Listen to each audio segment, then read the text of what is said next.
शिरोळ तहसील कार्यालयावर एल्गार मोर्चा। चालू गळीत हंगामात उसाला पहिली उचल 3800 आणि गत हंगामातील तुटलेल्या उसाला प्रतिटन 200 रुपये मिळावे या मागणीसाठी गरजवंत युवा ऊस उत्पादक शेतकऱ्यांच्या वतीने शिरोळ तहसील कार्यालयावर एल्गार मोर्चा काढण्यात आला। जोपर्यंत दराबाबत तोडगा निघत नाही तोपर्यंत कारखाना बंद ठेवावे, अन्यथा आंदोलन तीव्र होणार असा इशारा माजी खासदार राजू शेट्टी, माजी आमदार उल्हास पाटील, धनाजी चिडमुंगे यांनी दिला। यावेळी मागण्याचे निवेदन तहसीलदार अनिल कुमार हेळकर यांना देण्यात आले।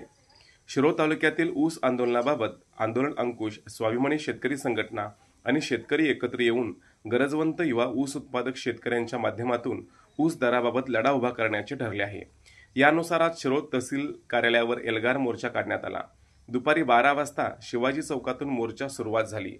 यावेळी ऊस दर आमच्या हक्काचे, शेतकरी एकजुटीचा विजय असो अशा घोषणा देत हजारो शेतकरी सहभागी झाले होते।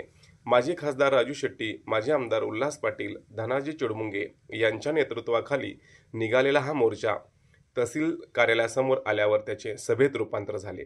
यावेळी बोलताना माजी खासदार राजू शेट्टी यांनी ऊस दराबाबत शासनाने लवकरात लवकर तोडगा काढावा, अन्यथा आंदोलन आणखीन तीव्र होणार असल्याचा इशारा दिला।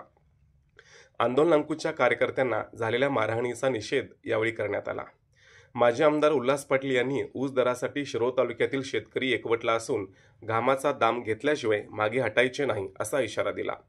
तर आंदोलन अंकुशचे धनाजी चिडमुंगे यांनी कारखानदार पोलीस बळाचा वापर करून दादागिरी करत आहेत, कारखानदारांनी जाहीर केलेला 3400 रुपये दर मान्य नाही, अगोदर मागचे 200 रुपये द्या, मग चर्चा होणार असा इशारा दिला। यावेळी सचिन शिंदे, दीपक पाटील, विशाल चौगुले, बंटी देसाई यांनी मनोगते व्यक्त करीत चालू गळीत हंगामात उसाला पहिली उचल 3800 आणि गत हंगामातील तुटलेल्या उसाला प्रतिटन 200 रुपये कारखानदारांनी द्यावे, अन्यथा आंदोलन करण्याचा इशारा दिला। यावेळी मागण्यांचे निवेदन तहसीलदार अनिल कुमार हेळकर यांना देण्यात आले। मोर्चामध्ये धीरज शिंदे, अक्षय पाटील, विठ्ठल गोठे, मंगेश नलवडे, तानाजी वठारे, अवधूत भिलवडे यांच्यासह हजारो शेतकरी सहभाग झाले होते।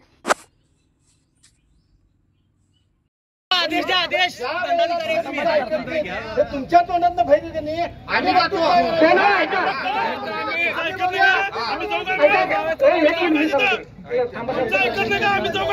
ते सांगायला नाही। ऐका साहेब, दंडाधिकारी आहे तुम्ही, या तालुक्यातले पोलीस तुमचं ऐकतात, आमदार ऐकत नाही आम्हाला मान्य, पण तुम्ही संध्याकाळी 5 नंतर पोलिसांना सांगायचं त्यांचं वाहनाकडे तेवढं बघायचं।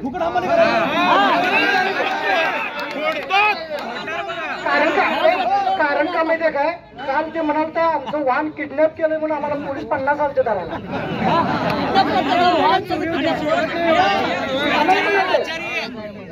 हा समजा जर तोडगा निघाला नाही, निघाला चांगली गोष्ट, निघाला नाही तर पोलिसांना तर सूचना करा की बाबा यांच्या वाहनाकडे तेवढं काय जाऊ नका।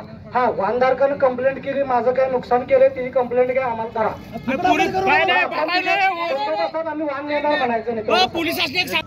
तुमचा ऊस तोडण्यासाठी गडबड करायचं काही कारण नाही, म्हटलं तर चेअरमन सुद्धा कोयता घेऊन ऊस तोडाली। अडकलेली गाडी जरा काढायला मदत करा, जरा चाकाला हात घाला, ते पण करतील।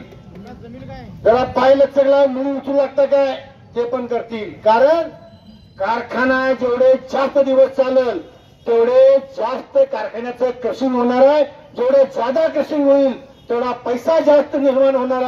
आम्ही सगळ्या शेतकऱ्यांनी आमच्या मनाप्रमाणे ऊसाचा दर निश्चित झाल्याशिवाय ऊसाच्या तोडी घ्यायच्या नाहीत असं ठरवलेलं आहे। काही शेतकऱ्यांच्यावर दबाव आणून कारखाने जे काही ऊसाची तोडणी आणि वाहतूक करायला ते बरोबर नाही। तोडणी वाहतूकदारांना सुद्धा मला इशारा द्यायचा आहे, तुमचं बुडलेलं पैसे वसूल करायला गणपतराव येड्रावकर येत नाहीत, आवाडी येत नाहीत, आम्ही तुमचं 400 रुपये वसूल करून 400 कोटी वसूल केल्यात हे विसरू नका। तेव्हा त्यांचं ऐकायचं का आमचं ऐकायचं, वाहन सुरक्षित ठेवायचं हे तुमचं तुम्ही ठरवा वाहनधारकांनी।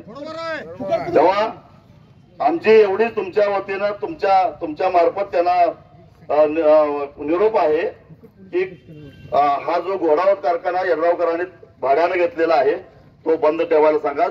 जेव्हा निर्णय होईल जिल्ह्यातला त्यावेळी चालू करावा त्याने।